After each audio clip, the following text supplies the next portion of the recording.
I'm starting a series about economical coins to collect and why.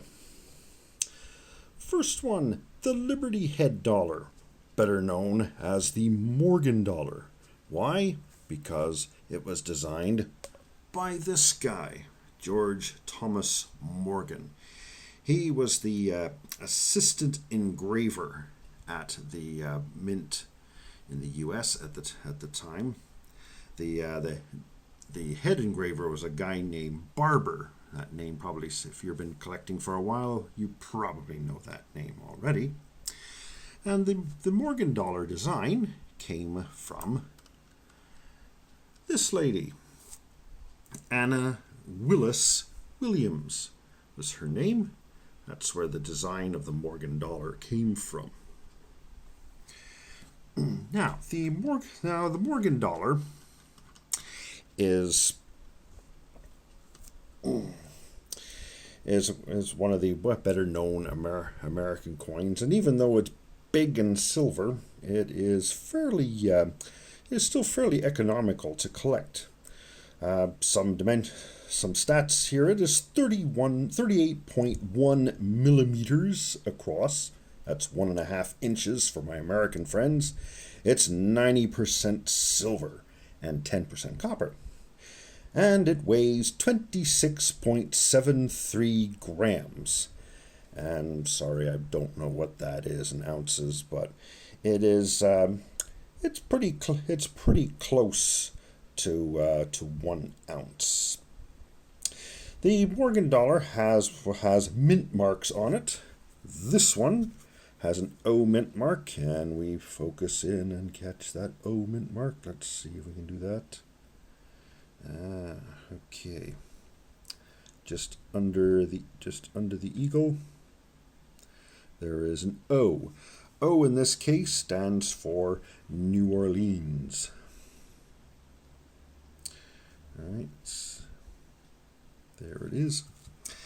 And of course, there are several other mint marks for the American mints. We have P. Recently we've had P for Philadelphia, O for New Orleans, of course, CC for Carson City. Don't have any Carson City coins, unfortunately. D for Denver, and S for San Francisco. Perfectly logical. However, not every country follows this logical. So a little tangent here. Here's a coin from Germany.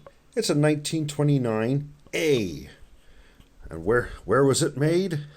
Berlin, if you can believe it. A for Berlin. Don't ask. D. There's a 1924 D.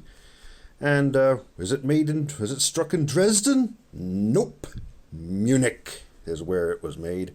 And finally, we have a 1936 F from Germany. Was it struck in Frankfurt? Stuttgart is where that one was done.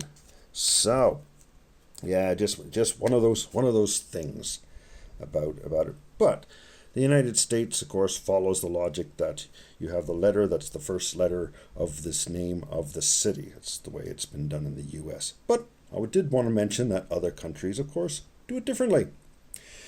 So, little history of the Morgan dollar. First one was struck in 1878 due to the Bland-Allison Act of 1878.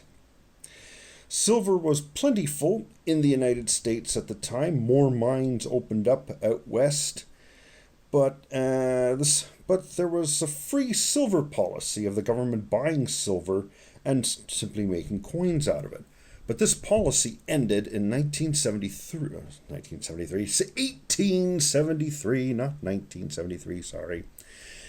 So the silver lobby convinced them to start it up again, and so they decided to do it again and start striking silver dollars. There was not a big demand for silver dollars, though, except in many parts of the western U.S. where paper money was not trusted.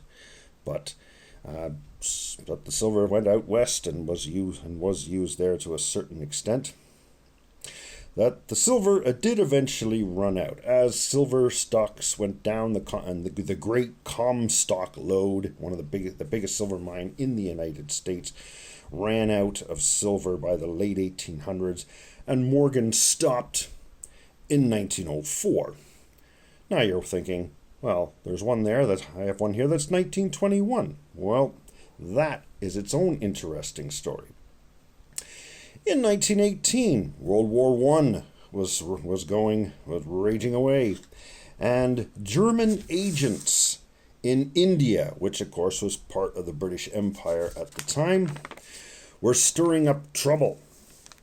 Indian citizens were being told that British paper money was no longer going to be exchangeable for silver, and this, of course, caused a panic. And for a little interest here, here's a couple of British silver coins. This is an Indian coin, 2 annas, 1897, struck in Calcutta. And one side has the value on it, 2 annas. The other side, and of course it's upside down. I forget, it's not the same as the U.S.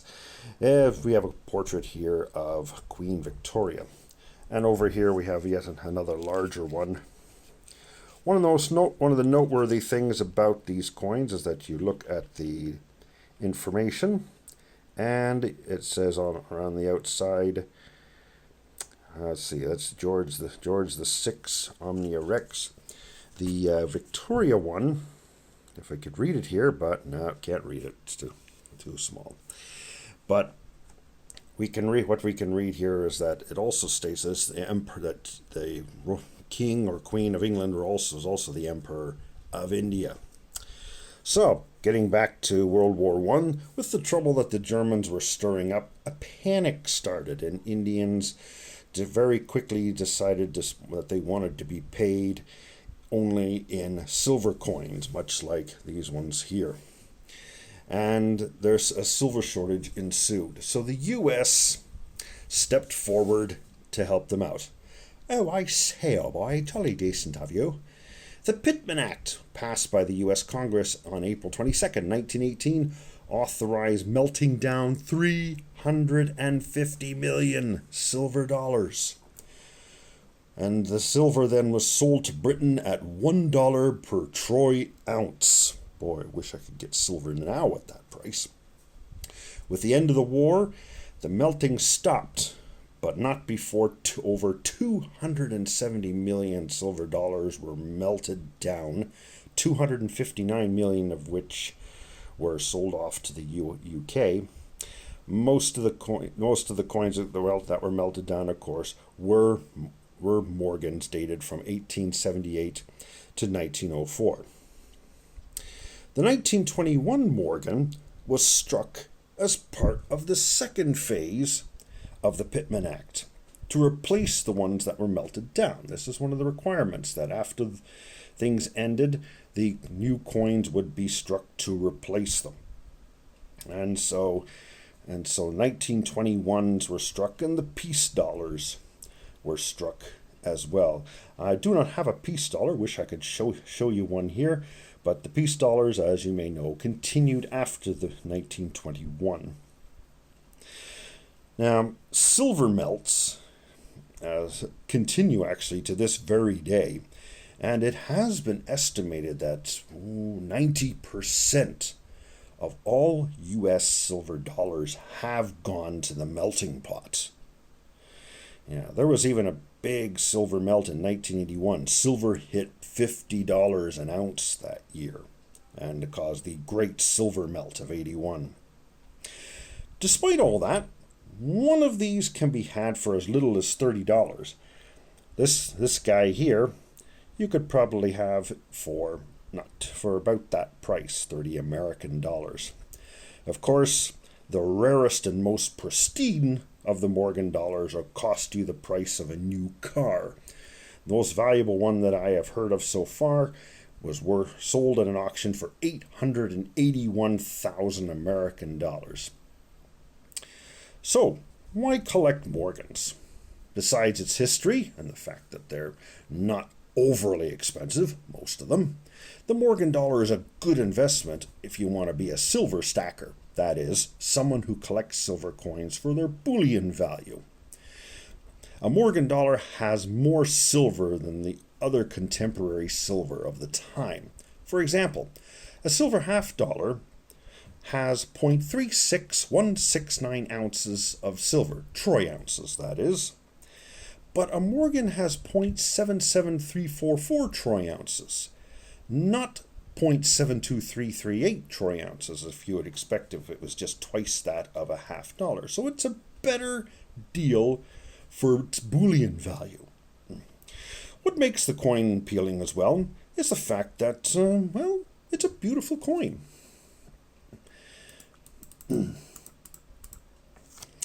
And the U.S., of course, has many of these coins that use the Miss Liberty in this way. That's much of the U.S. early coin history has been Miss Liberty, starting from 1793 up until they started to be replaced by former American presidents in the 20th century.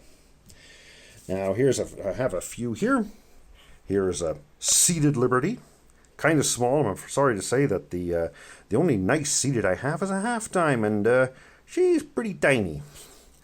We also have the cap bust dime. We have a Lady Liberty here, and she's wearing a Phrygian cap, it's called.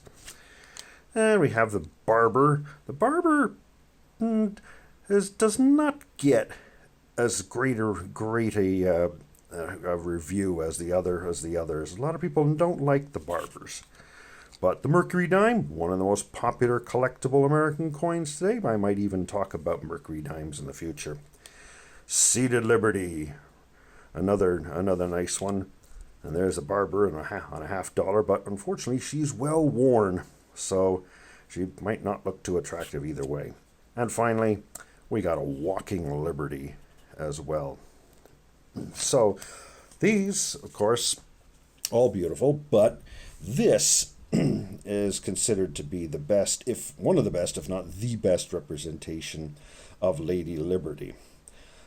Some U.S. coin enthusiast, myself included, would like to see a return to the use of Lady Liberty. Just get any kind of model, portrait, and put it on a coin and label it as Miss Liberty. You could use any lady at all. So Morgan is a beautiful coin to start a collection with without having to pay an exorbitant amount of money. Like I said, they start around 30 American dollars, even in fairly nice condition like these ones. But you can get well-worn examples right at the bullion value. That is just the cost of the silver.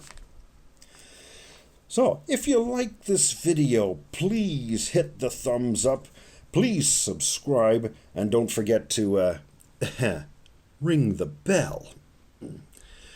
If you have any questions, please post in the comments, and if you have any suggestions for economical but yet collectible coins, please let me know. I just might have one in my collection, and maybe I'll do a future video on it. So, thank you very much for watching, everybody. And everyone, stay safe out there.